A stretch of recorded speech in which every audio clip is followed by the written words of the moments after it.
In occasione della Festa della Donna ci ritroviamo a Cucina 33 per festeggiare tutte insieme l'iniziativa Quello che le donne non dicono, che ormai da tradizione voi organizzate. Siamo insieme a Arianna Melissa, che guida Cucina 33, che ci parlerà di questa iniziativa. Abbiamo pensato alle donne nel loro giorno, nella ricorrenza della Festa della Donna, e in cucina ci ritroviamo ogni anno, l'8 marzo, con le attrici della Compagnia Arte e Mestieri di Pordenone, con delle amiche giornaliste, e leggiamo dei brani di donne per le donne. Secondo noi è un modo attento, preciso, di dare voce alle donne. E ritrovarsi tutte insieme in cucina, intorno al nostro tavolo, è un momento di aggregazione, di piacevole amicizia, e speriamo che questa iniziativa possa perdurare nel tempo, perché ormai è diventato un piacevole appuntamento. L'occhio della mamma di Franca Valeri.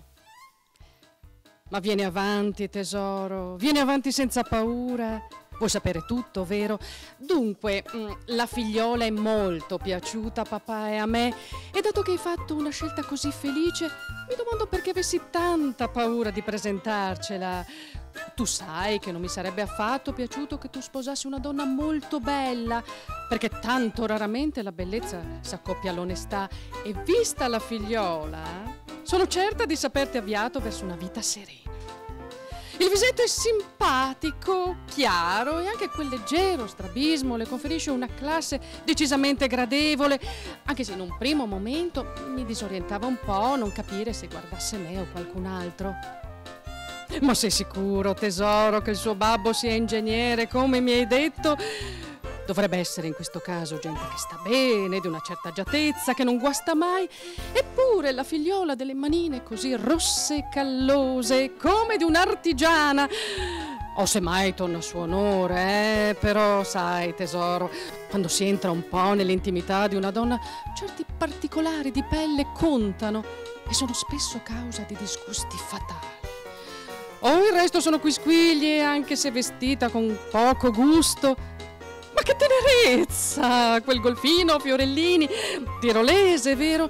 E anche se non sta a tavola con eccessiva finezza, peccato che fa quel rumoraccio con la bocca, segno del resto di una buona masticazione.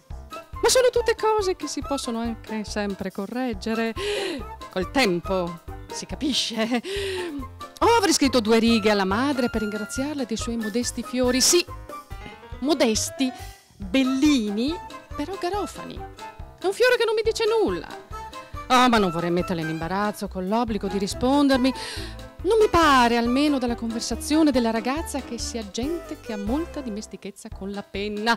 Ma in fondo, ninni mio, quello che conta è che la figliola sia buona e che ti voglia bene. E poi, ninni mio, ma se anche non te ne volesse. Ma c'è sempre la tua mamma che te ne vuole. Ma vai sereno.